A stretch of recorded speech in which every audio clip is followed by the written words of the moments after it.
महाकारुणिक तथागत गौतम बुद्ध, परमपूज्य बोधिसत्व डॉक्टर बाबासाहेब आंबेडकर, सम्राटों के सम्राट सम्राट अशोक, चक्रवर्ती अशोक, महात्मा ज्योतिबा फुले, छत्रपती शाहू महाराज असे सगळं बहुजन महापुरुषांना सगळ्यात अगोदर अभिवादन करतो। मंच पर उपस्थित असलेले आदरणीय डॉक्टर भीमराव यशवंतराव आंबेडकर साहेब, तसेच वहिनी दर्शना आंबेडकर ताई, रितिका, आमच्या संस्थेचे सगळे पदाधिकारी,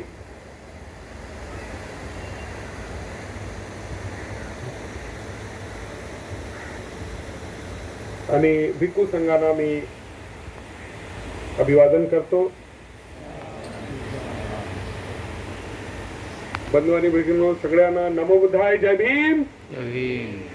आज या ऐतिहासिक दिवस, जे काल रात्री एवढे लाखोच्या संख्येने बुद्धिस्ट सोसायटीच्या माध्यमातून असा न भूतो न भविष्य कार्यक्रम लाखो दिवे सोडून प्रकाशमान करून या चैत्यभूमीतून समुद्रामध्ये सोडण्यात आले। मला असं वाटतं की आमचे भंडारे साहेबांनी एक सांगितलं की भीमराव साहेबांच्या आणि भारतीय बौद्ध महासभेच्या माध्यमातून हा कार्यक्रम यशस्वी झाला, ही फार मोठी घटना असं मी समजतो। कारण जगामध्ये अशा पद्धतीचं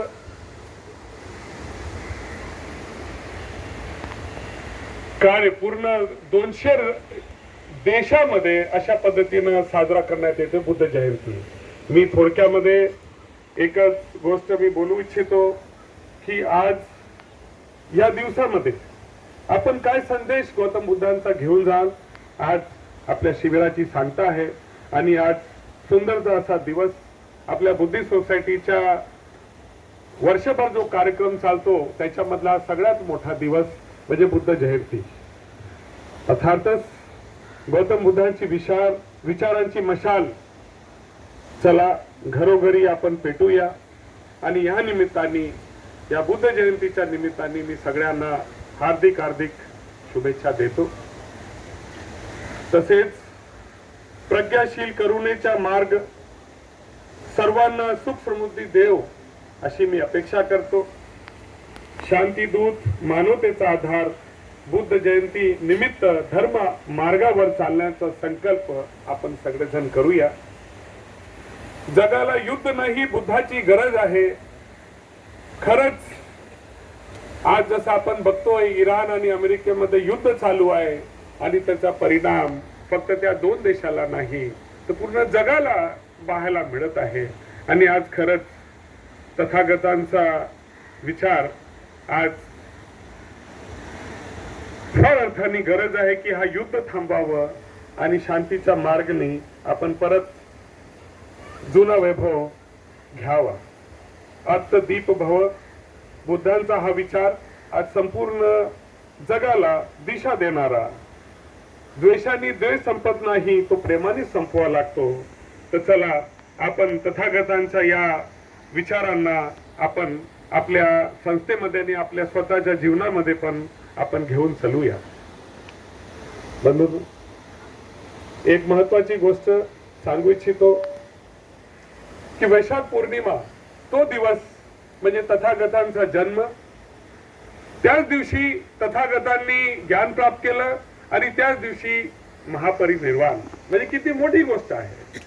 आज म्हणूनच हे ज्या घटना घडल्यात तथागतांच्या त्याच्यामध्ये, तर आज आपण एक प्रण करूया की जे बाबासाहेबांनी म्हणलं की मी भारत बौद्धमय करीन, म्हणजे त्या दिशेनं आज दुसरा समाज सुद्धा, दुसरे धर्मीय सुद्धा तथागतांच्या विचारांना आत्मसात करायला तयार झाले। बंधूंनो, आज बघा एकीकडे आपण ख्रिश्चन धर्म बघतो। ख्रिश्चन धर्म असा की जिथे मला बोलायला काही वागवं वाटणार नाही, की जिथे कुठे तरी काही आमिष देण्यात येतं, मग तो शाळेचा असेल, दवाखान्याचा असेल। पण आपल्या धम्माचा विषय असा आहे की न कोणता आमिष देता नुसतं भारतातच नाही तर जगावर आज तथागतांचा धम्म वाढून राहिला आहे जसे जिथे युद्ध होत आहेत लोक धम्माकडे वळून राहिले आहेत आणि आज आपला बौद्ध धर्म पूर्ण 200 देशामध्ये म्हणजे जगातील 200 देशामध्ये आज कार्यरत आहेत आणि त्यापैकी 20 देश असे आहेत जिथे बौद्ध धर्मीय बहुसंख्यक आहेत. आशिया खंडात बौद्धांची अर्धी लोकसंख्या आहे. पूर्ण जगामध्ये विचार केला तर 2 अब्ज लोकसंख्या ही फक्त बौद्धांची आहे. म्हणजे ख्रिश्चनानंतर आज आपण मुस्लिमांना क्रॉस करून आज आपण सेकंड नंबरवर या जगामध्ये आलेलो आहे असं मला तुम्हाला सांगायचं आहे की म्हणजे जगामध्ये 2 अब्ज लोक आपल्या पाठीशी आहे हे गोष्ट तुम्ही एक गाठ बांधून घ्यावा असं मला एक आवाहन करायचं आहे. हा आपल्याला या लोकांशी जोडायचं आहे जागतिक लेवलला. ते आपल्या बुद्धिस्ट सोसायटी तर्फे पूर्णपणे जेवढ्या जगातील जागतिक लेवलला ज्या बुद्धिस्ट ऑर्गनायझेशन आहेत त्याच्या सोबत आपला बुद्धिस्ट सोसायटी ऑफ इंडिया हे सोबत संलग्न होईल काही येणाऱ्या काळामध्ये हे पण तुम्हाला सांगू इच्छितो. या निमित्ताने एक गोष्ट मी सांगू इच्छितो की आता काही दिवसापूर्वी महाराष्ट्र सरकारने एक कमिटी बसवली बदर कमिटी. त्याच्यामध्ये असा एक विषय आला की शेड्यूल कास्ट मध्ये अ ब क ड असं एक कॅटेगरायझेशन करायचं. त्याच्यामध्ये असं लक्षात आलं की मातंग समाज तो बाबासाहेबांना किती वाचला आणि धम्माकडे किती वळला तो एक शोध कार्य आहे. पण आम्ही प्रेमाची गोष्ट करतो की त्या मातंग समाज जो विरोधात उभा झालेला आहे आपल्या शेड्यूल कास्टला तो डिवाइड करू इच्छितो तर त्याला त्याच्यापर्यंत आपण बुद्धिस्ट सोसायटीच्या मार्फत मी आदरणीय भीमराव साहेबांना आवाहन करेल की आपण आपल्या बुद्धिस्ट सोसायटी तर्फे एक स्टेप आम्ही घेऊ. जसं त्या काळामध्ये बाबासाहेबांनी मातंग परिषद भरवली होती आपण बुद्धिस्ट सोसायटी तर्फे अशी मातंग परिषद भरू. त्यांना आपण समजून सांगू की बाबा रे बाबासाहेबांमुळे तुला हे जे रिझर्वेशन मिळालेलं आहे हे रिझर्वेशन अजून पण मिळेल. थोडस थांब सेन्सस होऊ दे आपली संख्या 25% पर्यंत जाईल. त्याच्यामध्ये तू जे आता जी अपेक्षा करतोय त्याच्यापेक्षा जास्त रिझर्वेशन तुला मिळू शकते. का शेड्यूल कास्ट मधील जे बौद्ध लोक आहेत त्यांनी तुम्हाला काय नोकरीपासून रोखले का नाही. शेतीपासून करायला रोखले का नाही. शिक्षणापासून रोखले का नाही. तुम्हाला रोखलं कोणी जे जनरल कॅटेगरी मधले होते. हे त्यांना समजून सांगणं गरजेचं आहे की आम्ही कुठे अडथळा नव्हतो. पण जेव्हा कॉम्पिटिटिव्ह परीक्षा असते किंवा एखाद्या नोकरीसाठी परीक्षा असते तिथे कुठेतरी तो ग्रॅज्युएट नसेल तर तो परीक्षेला कसा बसेल आणि ग्रॅज्युएट असेल तर त्याची तयारी किती आहे कारण ती कॉम्पिटिटिव्ह परीक्षा आहे. त्याच्यामध्ये ते कुठेतरी कमी पडलेत. म्हणून त्यांची जी संख्या आहे जे काही भरतीची जी कॅटेगरी आहे त्याच्यामध्ये त्यांची संख्या कमी आहे. महत्वाचं कारण हे आहे बौद्धांमुळे त्यांना संधी नाकारण्यात आली असं मुळीच नाही. म्हणून त्यांना हे समजून सांगणे आणि त्यांना ना सिर्फ त्या कॅटेगरायझेशन पासून दूर करणे पण त्यांना बौद्ध धर्माकडे वळवणे जेणेकरून आणि त्यांना बाबासाहेबांनी दिलेल्या शिक्षणाचा मार्ग आणि संघटनाचा मार्ग सांगून मला असं वाटतं की महाराष्ट्रामध्ये त्यांना आपल्या सोबत करावे जेणेकरून हा जो विरोधाभास आहे जो तयार झालेला आहे पूर्ण महाराष्ट्रामध्ये तो दूर व्हावा. एकीकडे म्हणतात 30,000 ऍप्लिकेशन आल्यात मातंग समाजाकडून पण ते फक्त मातंग समाज नाहीये. त्या मातंग समाजाच्या पाठीमागे जनरल कॅटेगरी मधला जी संविधान विरोधी ताकद आहे ती त्याच्या मागे आहे. त्यांनी ऍप बनवला जेणेकरून जास्तीत जास्त ऍप्लिकेशन तिथे यावं. आपल्या बौद्ध समाजाकडून 40,000च्या जास्त ऍप्लिकेशन गेलेले आहेत. तर मला असं म्हणायचं आहे की हे जो चित्र निर्माण झाला याला कुठेतरी आपण थांबवले पाहिजे. बुद्धिस्ट सोसायटीच्या मार्फत त्यांना आपल्या बंधुभावाप्रमाणे जसं त्या काळामध्ये बाबासाहेबांनी एक परिषद घेतली तसं प्रमाणे आपण महाराष्ट्रामध्ये पण जागोजागी आपली विभिन्न ठिकाणी परिषद घेऊन त्यांना आपल्यासोबत जोडले आणि त्यांना समजून सांगितले की बाबा तुम्ही आमचे बंधू आहात बौद्ध धर्मामध्ये या आणि आपण पुढे तुम्हाला पण संधी मिळेल जसा बौद्ध धर्माने बाबासाहेबांना गेल्यानंतर महासमाजाने जशी प्रगती केली तशी तुम्ही पण प्रगती कराल असा एक संदेश आपण त्यांना देऊ शकतो.